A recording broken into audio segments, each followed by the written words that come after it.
ये नियम केवल बैसाख के महीने में होता है, इसको बाकी के महीने में नहीं किया जाता है। इसको बाकी के महीने में नहीं करते। अष्टमी तिथि को शिव सप्त तीर्थ का जो नियम है वो अपने जीवन में धारण करें। और हम तो कहेंगे शिव महापुराण की कथा श्रवण करने वाले प्रत्येक बेटा बेटी से, शिव महापुराण की कथा सुनने वाले प्रत्येक शिव भक्त से हम तो कहेंगे कि शरीर में कोई रोग नहीं भी है, संतान की प्राप्ति नहीं भी चाहिए, उच्च शिक्षा के लिए आप कर रहे हैं, अपने जीवन की खुशहाली के लिए कर रहे हैं, तो शिव का सप्त तीर्थ अनुष्ठान अवश्य कर, अवश्य कर, और अपने जीवन को सार्थक कर। धन्य। बैसाख के महीने में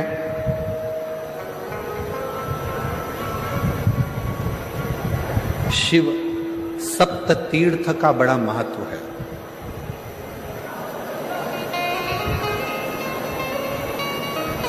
जिस नारी को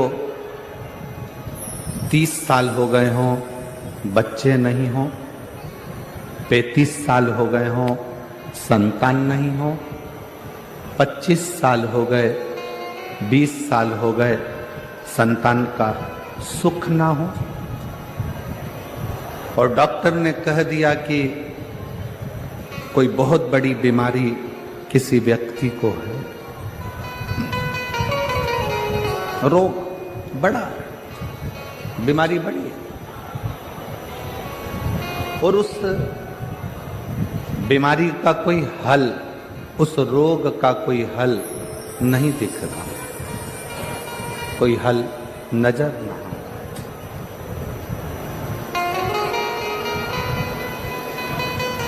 कोई हल दिख ना रहा। तो बैसाख महीने में शिव सप्त तीर्थ का एक अनुष्ठान अपने जीवन में जरूर करें। मट्टी के पात्र में जल भरना और मट्टी के पात्र में जल भरकर प्रतिदिन रोज 7 दिन का ये नियम होता है सप्त तीर्थ का। सप्त तीर्थ बस विराम जो है उसका प्रदोष के दिन होना चाहिए। और बैसाख के महीने में जब आप सप्त तीर्थ का अनुष्ठान करें, 1 घड़ा जल का रोज भरें प्रतिदिन, और 1 बेलपत्र, 1 शमी पत्र उस घड़े के नजदीक में कोई पात्र में अवश्य रखें। पात्र को, जो जल का घड़ा है, जल का पात्र है, उसको मट्टी के ही दीप से या कोई श्वेत वस्त्र जिसको मला गया हो, धोया गया हो, साफ हो, उस वस्त्र से ढक दें। एक दिन एक शिवालय में जाएं, शमी पत्र अशोक सुंदरी वाली जगह पर समर्पित करें। अशोक सुंदरी की जगह जानते हो ना आप लोग? अशोक सुंदरी की जगह पर शमी पत्र समर्पित करें। बेलपत्र जहां आप खड़े हैं उधर से डंडी का भाग आपकी ओर हो, और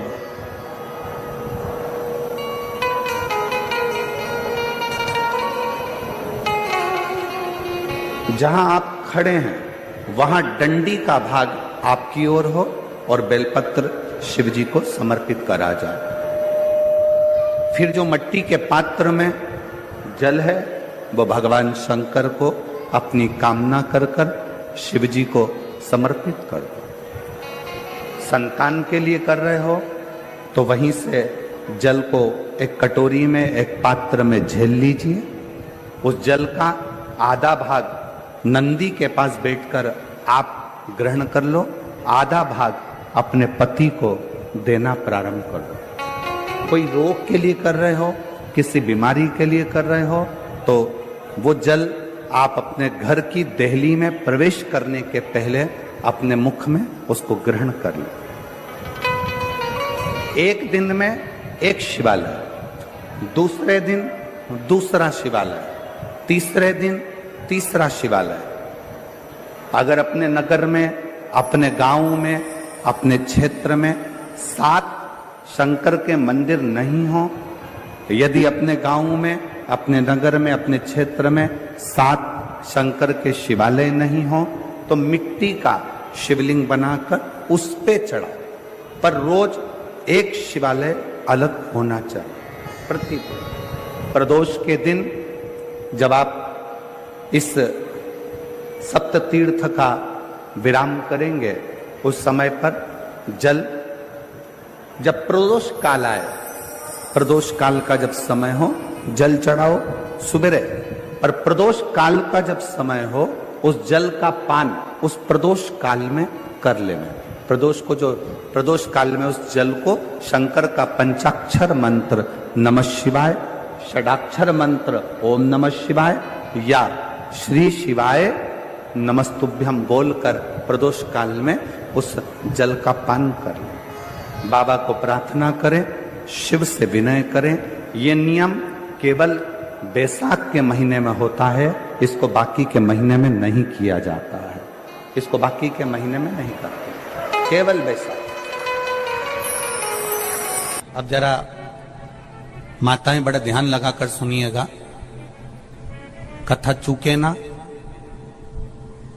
आपको 10 जगह जाकर सिर नवाने की जरूरत ना पड़े, एक महादेव के चरणों से ही आपका आनंद सुख प्राप्त हो जाए। एक मट्टी का पात्र, और मट्टी का अगर कोई कलश है छोटा सा, उस कलश के ऊपर तांबे का कलश,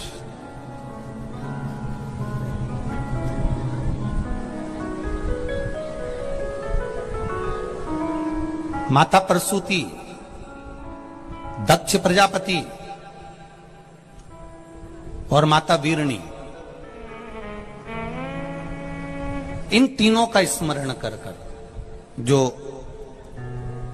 बड़ के पेड़ के नीचे जो शिवलिंग हो, बड़ के पेड़ के नीचे जो शिवलिंग विराजमान हो, चाहे वो ओटले पर हो, चाहे वो पत्थर का हो, चाहे वो सीमेंट का हो, चाहे वो कंकर का हो, चाहे वो मार्बल का हो, चाहे वो जिस भी चीज का हो, बड़ के पेड़ के नीचे जो शिवलिंग हो, उसमें सीधे जब आप कलश लेकर जाएंगे तो मिट्टी का पात्र, उसके ऊपर तांबे का पात्र भरा हुआ, दोनों को एक साथ पकड़ कर ले जाएंगे। पर जब आप शिवलिंग पर दक्ष प्रजापति, प्रसूति और वीरणी, इन तीनों का नाम लेकर सीधे हाथ में मट्टी का पात्र और उल्टे हाथ में तांबे का पात्र लेकर धीरे धीरे शिवलिंग पर जल समर्पित करेंगे, और उस जल का पान उसी बट वृक्ष के नीचे दोनों पति पत्नी अगर पान कर लेते हैं और संतान की कामना कर लेते हैं, तो भी मेरा महादेव संतान प्रदान करता ही करता।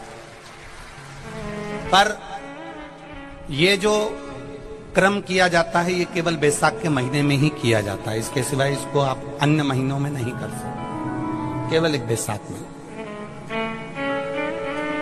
और हम तो कहेंगे बैसाख महीने की जब शिवरात्रि आए या बैसाख महीने में अष्टमी तिथि आ जाए या बैसाख महीने में सोमवार का दिन पड़ी जाए, तो प्रयास करना कि आप संतति के लिए, संतान के लिए आप ये प्रयोग कर सकें।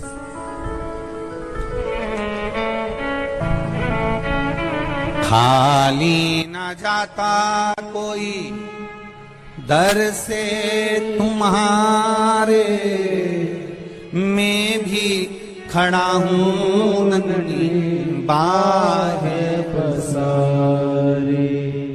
बाबा आपके चरणारविंद का रस तत्व हमें प्राप्त। प्रसूति शिव महापुराण की कथा जितनी भी माताएं सुन रही हैं, जिनके घर में 30-30 साल तक औलाद भी नहीं हुई हो, 15 साल, 18 साल, 10 साल, 20 साल, अगर संतान का सुख भी नहीं है, तो वे विश्वास करता है जिसने 7 दिन की प्रसूति शिव महापुराण की कथा 7 दिन की अगर पूरी भले मोबाइल पर सुने, चाहे टीवी पर सुने, चाहे पंडाल में सुने, कामना कर कर झोली पसार कर अगर दिल से सुनेगी तो ये झोली भले 30 साल क्यों ना हो गए हो तो भी वो भरेगा जरूर, ये निश्चित है।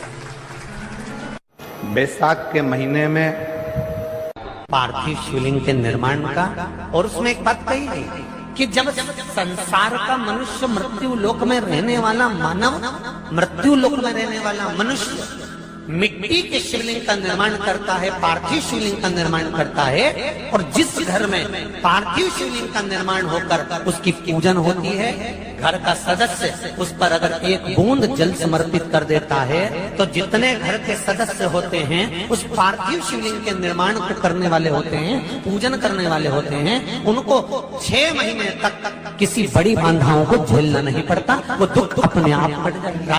बैसाख का महीना चल रहा है, शंकर के शिवालय में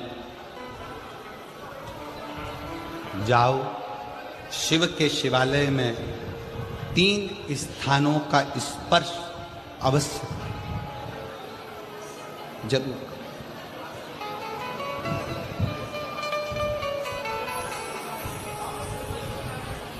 किसी मंदिर में शंकर जी के शिवलिंग को छूने नहीं देते, जैसे दक्षिण साइड में, साउथ में, तो अपने ही घर में जो शिवलिंग है उसके 3 स्थानों का स्पर्श अवश्य करें। समझिए,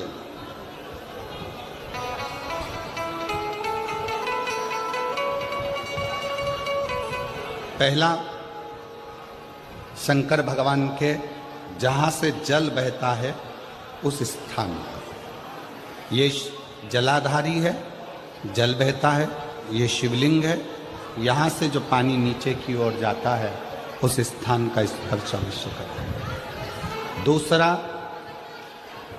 शिवलिंग का जो गोल भाग है उस गोल भाग में कहीं पर भी अपनी हथेली का स्पर्श अवश्य करें। तीसरा, शंकर भगवान के शिवलिंग का जो ऊपर का भाग है वहां अपने अस्त्र का स्पर्श अवश्य करें। तीनों स्थान पर ब्रह्मा, विष्णु और महेश का स्मरण करते हुए जब बैसाख महीने में आप शंकर भगवान को जल समर्पित करें। शिव जी को जब बैसाख के महीने में जल दिया जाए तो दोनों हाथ से अंजलि में कलश रखकर शंकर भगवान की अपने हाथ की अंजलि में जल रखकर शिव जी को जल अवश्य समर्पित करें। 2 चीजें बड़ा स्मरण में रखिएगा। एक, बैसाख महीने में मट्टी के पात्र का जल, अभी क्या चल रहा है? फागुन। अभी क्या चल रहा है? फागुन। जब बैसाख का महीना आए ना,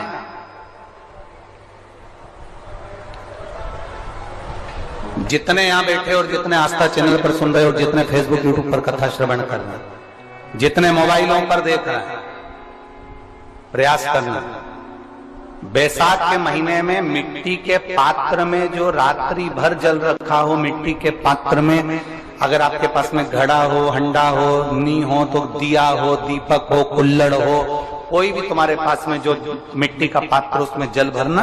वो जल बैसाख के महीने की किसी भी सोमवार के दिन, किसी भी सोमवार के दिन, बैसाख महीने या किसी प्रदोष के दिन या बैसाख महीने के शिवरात्रि के दिन, वो मिट्टी के पात्र का जल अपने घर के प्रत्येक व्यक्ति का स्पर्श कराकर उस मिट्टी के पात्र के जल को तांबे के पात्र में डाल लीजिए और घर के प्रत्येक व्यक्ति का स्पर्श करा लीजिए और शंकर भगवान पर कुंदकेश्वर महादेव के नाम से समर्पित करिए। कुंदकेश्वर महादेव।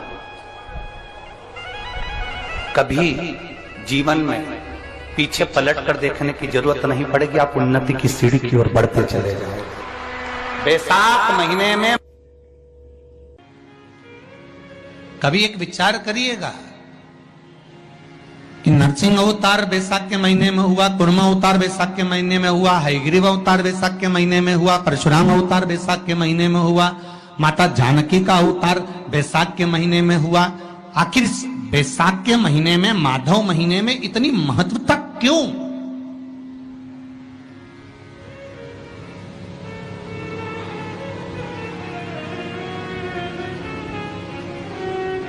बैसाख के महीने में पड़ने वाली एकादशी, चतुर्थी, प्रदोष, अमावस्या, पूर्णिमा, शिवरात्रि, ये सभी इतनी महत्वपूर्ण क्यों हो जाती है?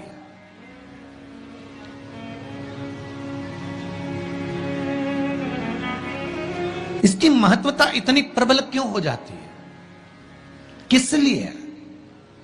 क्योंकि बैसाख का जो महीना पड़ता है, सूर्य की संपूर्ण तपन, सूर्यदेव अपने पूर्ण तेज के साथ में, पूर्ण तेज के साथ में मृत्यु लोक के निवासियों पर, चाहे जलचर हो, थलचर हो, वायुचर हो, चाहे जो जीव हैं, उस पर जब किरण फेंकते हैं तो संसार का जो मनुष्य है उस पर जब ताप पड़ता है तो ताप पड़ने के कारण उसके मुख से भगवान का नाम निकल ही जाता है, स्मरण नाम निकल ही जाता है। जब उसके मुख से भगवान का नाम निकलता है तो वो भगवान की शरणागत